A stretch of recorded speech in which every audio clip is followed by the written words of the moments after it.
और खबरों के एक्सप्रेसवे से आगे रुक करते हैं सियासी ढाबे का, जहां आज की सबसे दिलचस्प खबर मौजूद है। खबर दिल्ली के चुनाव से जुड़ी है। राजधानी दिल्ली में भले ही ठंड बढ़ती जा रही है, लेकिन सियासी पारा चढ़ने लगा है। दिल्ली के विधानसभा चुनाव की तारीखों का ऐलान भले ही अभी ना हुआ हो, लेकिन सियासी पार्टियों का चुनावी एक्शन तेज हो गया है। दिल्ली की चौखट पर चुनाव की दस्तक है और ऐसे में योजनाओं के बहाने सियासी तनाव बढ़ता जा रहा है। केजरीवाल ने वादों का पिटारा खोला तो बीजेपी ने बड़े आरोप लगा दिए। बीजेपी और आम आदमी पार्टी के बीच फिलहाल आर पार की जंग जारी है। इस बीच कांग्रेस एक तीर से दोनों पर निशाना साधने की कोशिश कर रही है।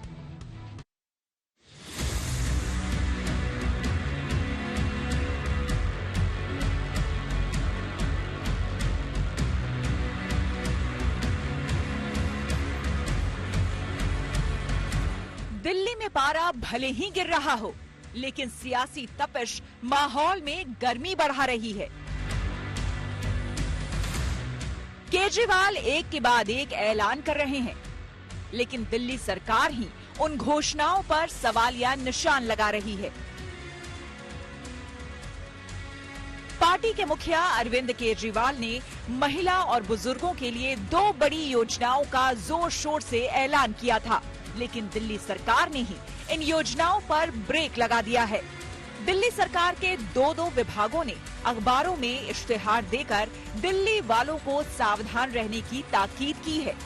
बुधवार को बकायदा अखबारों में इश्तिहार देकर ऐलान किया है कि केजरीवाल ने महिला और बुजुर्गों के लिए जिन योजनाओं का ऐलान किया है, वैसी कोई योजना है ही नहीं। खुद जो है वुमेन एंड चाइल्ड मंत्रालय, महिला बाल विकास मंत्रालय की तरफ से ये नोटिफिकेशन जारी किया गया और अखबारों में इसको लेकर विज्ञापन भी दिया गया है कि इस तरीके की कोई भी योजना जो है वो नहीं है, ना ही सरकार इस पर काम कर रही है। ये झूठी अफवाहें हैं, इस झूठ से बचना चाहिए। सीधा सीधा जो है मंत्रालय ने जो है वो दिल्ली की आम आदमी पार्टी के ऊपर जो है हमला बोला। पहला इश्तिहार महिला और बाल विकास विभाग ने महिला सम्मान योजना को लेकर जारी किया है, जिसमें कहा गया है कि दिल्ली सरकार ने ऐसा कोई नोटिफिकेशन ही जारी नहीं किया है।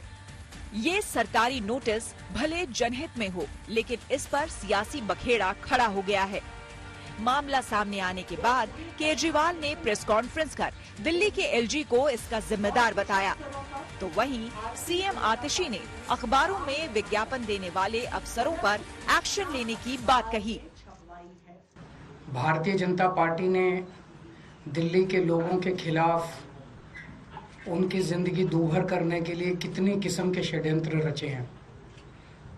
समय समय के ऊपर उन्होंने दिल्ली सरकार के कामों को रोकते रहे, एलजी के जरिए तरह तरह के कानून लाके, लेकिन हमारी सरकार ने कोई काम दिल्ली वालों का रुकने नहीं दिया। जो नोटिस आज अखबारों में जारी हुए हैं वो पूरी तरह से गलत हैं, झूठे हैं और कुछ अफसरों पर भारतीय जनता पार्टी ने दबाव बनाकर ये गलत सूचना अखबार में छपवाई है। इन अफसरों के खिलाफ एडमिनिस्ट्रेटिव कार्रवाई तो होगी ही। उधर आम आदमी पार्टी कह रही है कि महिला सम्मान और संजीवनी योजना इतना मशहूर हो चुका है कि बीजेपी घबरा गई है। केजरीवाल ने दावा किया कि 24 दिसंबर तक महिला सम्मान योजना के लिए 12.5 लाख से अधिक फॉर्म भरे जा चुके हैं और संजीवनी योजना के लिए भी करीब 1,75,000 रजिस्ट्रेशन हो चुके हैं। कोई दूर दूर तक दिखाई नहीं दे रहा कि बीजेपी जीत रही है। अब बीजेपी को दिखने लगा है कि बीजेपी न केवल हार रही है, बल्कि शायद भारत के इतिहास में उनकी ऐतिहासिक हार दिल्ली के चुनाव में बीजेपी की होने वाली है। आम आदमी पार्टी ने सीबीआई से लेकर इनकम टैक्स और चुनाव आयोग तक को एक्शन की अपील की। ऐसे में बीजेपी ने भी मोर्चा संभाल लिया। परवेश वर्मा ने दावा किया है कि उनकी संस्था लाडली बहनों को कैश बहुत पहले से बांटती आ रही है। मैं पिछले 11 दिन से जो देख रहा हूं यहाँ की महिलाओं का दुख, वो केजरीवाल जी पिछले 11 साल से नहीं देख पाए। मेरे से उनका दुख जो है वो देखा नहीं गया, तो ही मैंने ये फैसला किया कि मैं सभी महिलाओं को हर महीने मेरी संस्था की तरफ से हम एक योजना बनाकर उनको मासिक एक जो है सहायता करेंगे और हमने उनके फॉर्म भरे और हमने उनको ये सहायता राशि देनी शुरू करी। कुल मिलाकर महिला और संजीवनी के बहाने आप और बीजेपी में ठन गई है। बीजेपी दिल्ली वालों से अपील कर रही है कि केजरीवाल के झांसे में न आए। वो नियमों को मानते नहीं हैं, पर पक्का जानते हैं अगर ये फ्रॉड डिपार्टमेंट के नाम से किया गया है तो निश्चित रूप से मुख्यमंत्री दोषी हुई। तो उसको पता है कि अगली क्वेश्चन मुख्यमंत्री से हो सकता है कि भाई जब ये योजना ही नहीं, जो प्रस्ताव ही नहीं, तो आप साइन किस बात के लिए करवा रहे थे। और ऐसे केस में अगर मुख्यमंत्री फंस गए तो फिर निश्चित रूप से उनके साथ भी कार्रवाई वही होगी। तो ये बातें अरविंद केजरीवाल को पता है कि अब इसका भांडा फूट गया, अब ये तरह तरह की बात करेंगे। यही योजना की घोषणा इन्होंने पंजाब की महिलाओं के लिए करी थी 2021-2022 में।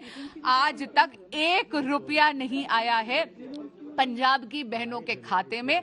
आपके माध्यम से निवेदन करती हूं कि कृपया दिल्ली की बहनों के साथ धोखाधड़ी बंद करिए। रही बात संजीवनी योजना की, तो आज माननीय उपराज्यपाल जी के आवास पर एक संवाद का कार्यक्रम था सीनियर सिटीजन्स के साथ। वहां पर खड़े होकर दिल्ली के हेल्थ सेक्रेटरी ने ये कहा है कि आम आदमी पार्टी की दिल्ली सरकार की संजीवनी नाम की कोई योजना नहीं है, ये केवल चुनावी छलावा है। दिल्ली की इस चुनावी फाइट में बीजेपी वर्सेस आम आदमी पार्टी है, तो कांग्रेस ने भी मोर्चा संभाल लिया है। कांग्रेस एक तीर से दोनों पर निशाना लगा रही है। कांग्रेस ने बीजेपी, आप दोनों के खिलाफ साझा चार्जशीट जारी की है, जिसमें बीजेपी और आप के खिलाफ कुल 20 आरोपों का जिक्र किया है। इसमें सेंट्रल विस्टा और दिल्ली के सीएम के करोड़ों के बंगले से लेकर खस्ता हाल अस्पताल तक और कानून व्यवस्था से लेकर दिल्ली के प्रदूषण तक के लिए दोनों दलों को जिम्मेदार ठहराया गया है। दिल्ली के अंदर केजरीवाल को अगर सही मायने में एक शब्द से उसको डिस्क्राइब करना हो तो उसको जिस शब्द से डिस्क्राइब किया जा सकता है वो है फर्जीवाल। क्योंकि अगर कोई फर्जीवाड़े का राजा है पूरे देश के अंदर तो वो फर्जीवाल केजरीवाल है। कुल मिलाकर दिल्ली की चौखट पर चुनाव है तो जबरदस्त सियासी तनाव भी है। एक तरफ केजरीवाल दिल्ली वालों के लिए अलग अलग योजनाओं का ऐलान कर रहे हैं। महिलाओं को हर महीने 2100 रुपए देने से लेकर 60 साल से ज्यादा के बुजुर्गों को मुफ्त इलाज की घोषणा उन्होंने की है। लेकिन दूसरी तरफ दिल्ली सरकार के 2 विभागों के इश्तेहार के बाद सियासी पारा और गर्म हो गया है। हिमांशु मिश्रा के साथ राम किंकर सिंह, गुड न्यूज टुडे।